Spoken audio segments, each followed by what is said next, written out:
Hey guys, so finally here's a video of my new Hemi, a 2006 Dodge Charger RT Daytona. I'll talk more about the specs, but it is in TorRed color, number 165 out of 200 as it is a Canadian version, and it has the 5.7 liter V8 Hemi. So as I've said in a previous update video, the reason why I went for a first gen LX older Hemi is because I really love the look of these cars and I want to have some fun modding and enjoying a V8 version of this car after having the V6 for about 4 years.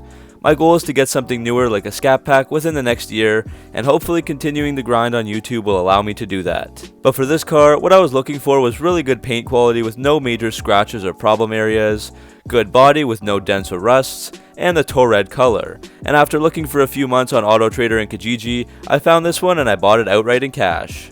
So you'll also see some shots with the Daytona beside the V6, and that's because I still have both right now, and I don't know what I want to do with the V6. I may keep it as my winter car, but I'm not totally sure. And the chrome wheels on the V6 came on the Daytona, if you're wondering. They are 20 by 8 inch Boss chrome 5 spokes with 245 tires, so the previous owner had put those on there. But I switched them over to the V6 and put the Hellcat wheels on the Daytona since I do like those better. So if you're wondering, the V6 has 270,000 kilometers or about 168,000 miles on it right now, and the V8 had 150,000 kilometers or around 93,000 miles when I bought it. So to go over the Hemi, it is a 2006 Daytona RT, and for 2006 they made 10,000 Daytonas for the US, but just 691 for Canada. So I'll post the production numbers on screen. So for the TorRed version, there are only 2,000 in the US and then another 200 for Canada, and as I said, I do have number 165 of the Canadian version, and there's also Go Mango and Top Banana versions as well. So the RT Daytonas do have many features to separate them from your regular RT, and a lot of these features can also be purchased through the Road and Track Pack and added onto an RT. These differences vary for each Daytona and throughout the years, but we'll look at the 06 stuff. So these Daytonas first get some visual improvements, and we've been over the colors, so the next most obvious thing are the decals. So at the front there's a black vinyl on the hood with the word Hemi cut out twice, and if you move to the rear of the car, there is quarter panel striping that reads Daytona on both sides, and a blackout vinyl between the taillights on the deck lids. So regular RTs or Road and Track Pack won't have these. The Daytonas also get a spoiler, again with the black vinyl decal.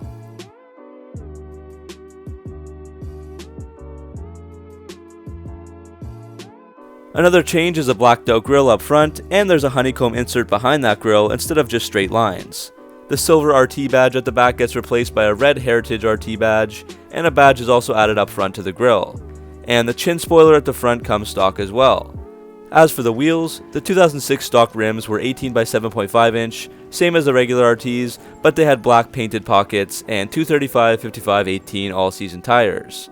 I'll throw up a picture on screen of what those would look like, and I do have those wheels as the previous owner gave them to me, but they're in my storage right now. Moving on inside, while the regular RTs have regular leather seats, these come with a more sporty interior. So these are bucket perforated seats that are similar looking to the SRT8 version, with leather and suede inserts and Daytona stitching in the headrests. Both front seats are also power adjustable and heated, while the headlights are automatic and the front windows are one touch up and down. And another nice feature is dual zone climate control, and my Daytona had a sunroof as well. Around the shift knob and radio are bezels that will match your paint color, and you might see that I've already swapped the radio out, but I'll get to that in another video. And finally, for the inside, there's your limited edition production badge that tells you which number you have on the passenger side.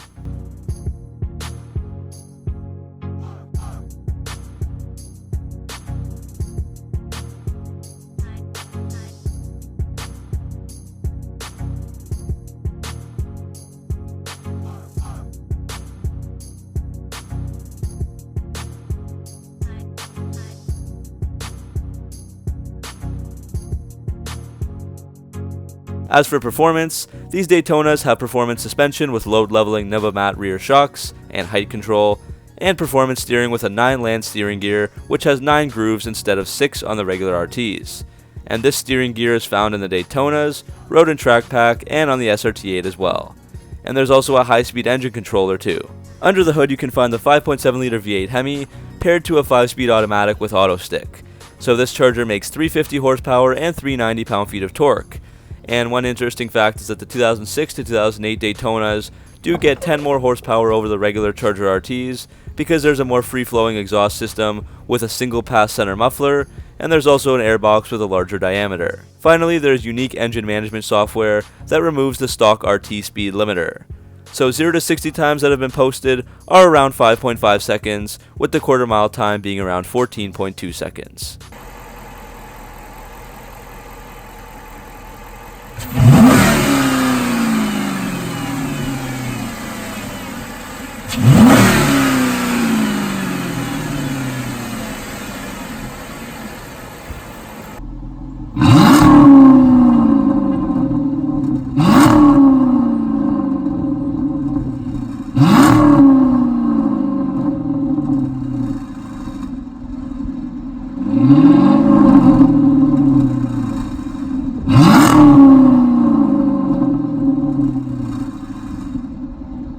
And there's a few other cool things that I found were added to my Daytona.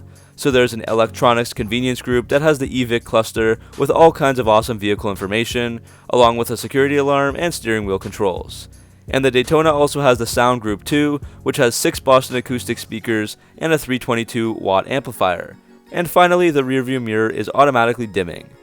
So I found a build sheet that was as close to mine as possible, so the total price for something like this back in the day was around $36,000 US.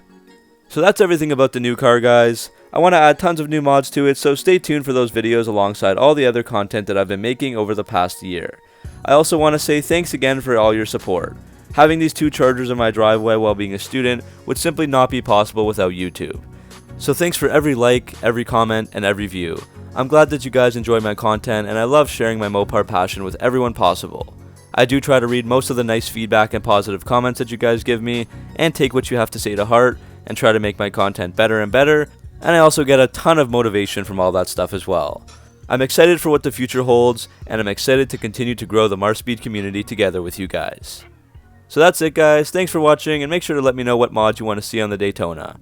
And also like and subscribe for more Mopar content, and I'll see you in the next video.